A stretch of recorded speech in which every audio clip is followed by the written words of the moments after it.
Good morning, it's Lauralee. Excited to be sharing with you today my DeFi wallet picks for 2022 and what's left of 2021. Getting right into it, to participate in the DeFi ecosystem, you will need a DeFi wallet. And if you'd like a quick intro into what is DeFi, I recommend starting with this video. Now, a DeFi wallet is a piece of software or hardware that stores your public and private keys for you and allows you to see your crypto balance, send and receive transactions, and interact with the blockchain. Because cryptocurrency is not a physical currency, the wallet doesn't actually store money like the wallet you have in your back pocket. It's more like a master key that connects you with all of your transactions on the blockchain. So what are keys? Keys come in a pair. Your public key is kind of like your email address or your bank account number. You can give it out to people and they can send you funds, but they can't use that same number or address to withdraw funds. It's a one-way system. It's like if you give out your email address, someone can send you an email, but they can't send an email from your account. Your private key, on the other hand, is like your password. It gives you access to your assets and it's not something that you share with other people. There are different combinations of DeFi wallets out there to help you manage your keys. First, a wallet can be hot or cold. And this designation basically looks at whether the thing that is storing your public and private keys is connected to the internet or not. If it is connected to the internet, the wallet is considered hot. If it isn't connected to the internet, it's called a cold wallet. Cold wallets are considered superior because it is harder to hack a cold wallet. However, they aren't as user-friendly. Then a wallet can be custodial or non-custodial. With a non-custodial wallet, you have sole control over your private keys. With a custodial wallet, a third party controls your private keys. Most custodial wallets are web-based exchange wallets, and a custodial wallet is generally less secure than a non-custodial wallet, but a lot of people prefer them because they're more convenient. Going back to our quad chart, you may be looking at the custodial cold wallet quadrant and wondering if that makes any sense. Yeah, me too, actually. I looked into it to see if there's any instance where you would have an offline cold wallet that you would entrust to the management of a third party. And what's crazy is that it is totally a thing. This setup is used by asset managers and hedge funds who manage wealth for high net worth individuals. The more you know. And actually, I hope I'm in a position one day where I have so much crypto, I can hand my USB key to a wealth manager and just tell them to take care of all of my ether for me. Moving on, let's look at the top DeFi wallets for 2021 and going into 2022. First up, we have MetaMask. MetaMask is a browser extension that you can also use as a crypto wallet and a gateway to Ethereum app. You can use MetaMask to connect to Uniswap, Compound, Aave, Maker, Yearn Finance, and many more. MetaMask is non-custodial, which means that you have complete control over the assets stored in your wallet. Because it is non-custodial, MetaMask can't reset your password for you if you forget or if you get locked out. So instead, you must secure a recovery or seed phrase.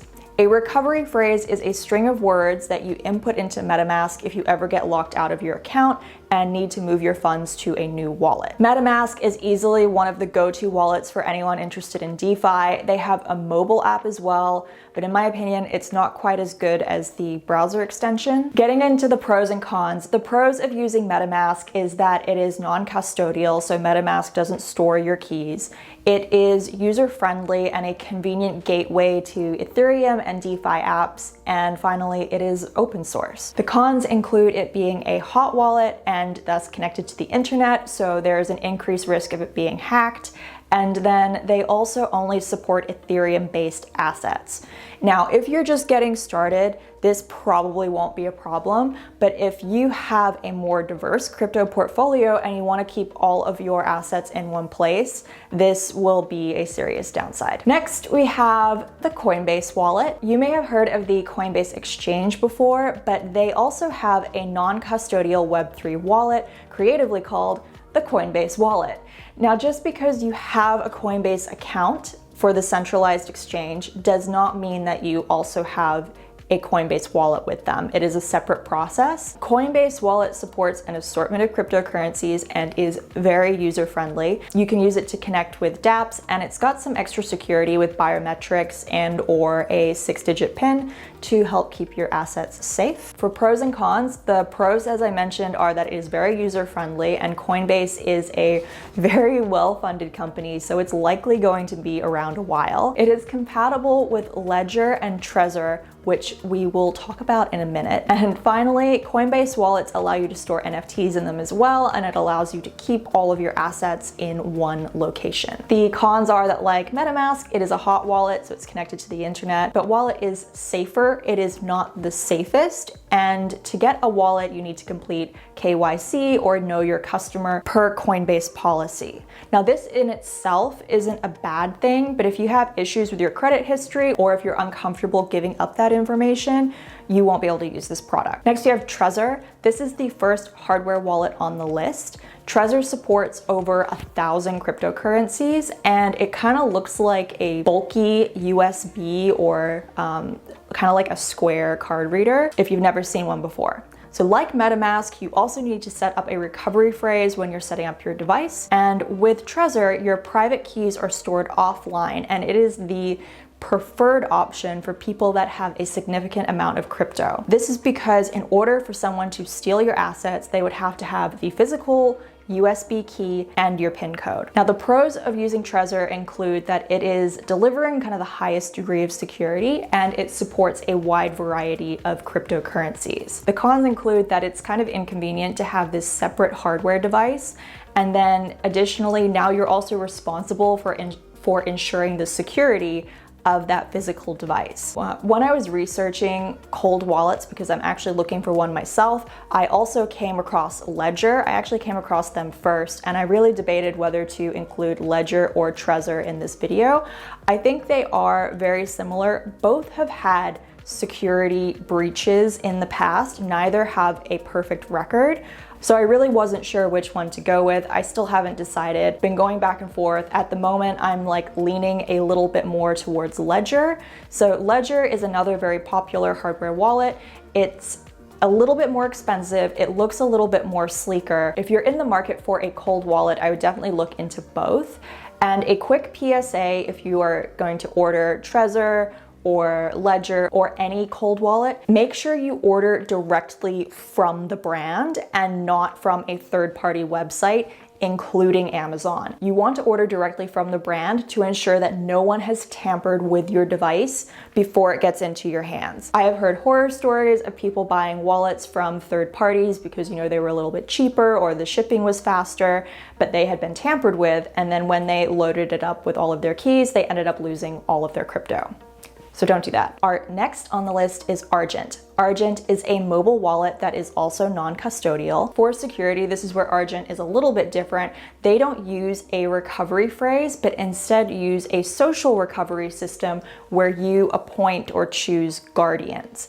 Guardians can be people such as your friends and family, but it can also be devices such as a hardware wallet or apps like MetaMask. To recover a wallet, 50% or more of the nominated guardians have to provide approval for you to recover that wallet. So the pros of using Argent are that it's non-custodial and it doesn't require you to keep track of a recovery phrase, and it has the option of imposing these limits and imposing a lock.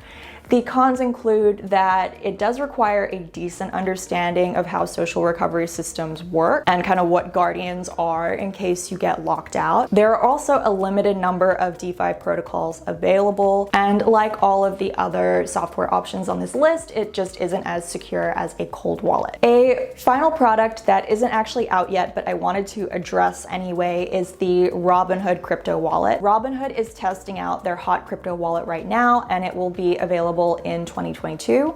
And Robinhood is already facing scrutiny from the SEC, and expanding its footprint into crypto wallets could mean more complications for them. So it's something to keep an eye on as an option, but we will have to wait until next year to see how the product and user experience actually shapes up. So which wallet is best really depends on what you're using crypto for. My personal opinion is that between MetaMask and Coinbase, you should be set, but it's always good to know what the other options are. And as you get further along on your crypto journey, you might want to add in a cold wallet as well. And just one last reminder, last time, I promise, when you are setting up your DeFi wallet, make sure you back up and store your recovery phrase somewhere just in case you ever need it. Put it in multiple locations if you can, in a safe, in a book hidden on a bookshelf, I don't know, somewhere like that. All right, thanks for sticking around until the end. That is all for this week's video. I hope it helped make crypto that 1% more understandable. Don't forget to subscribe if you haven't already, because we will be back next week with more Web3 metaverse goodness. Keep living your legacy, guys, and we will see you next time. Okay, bye.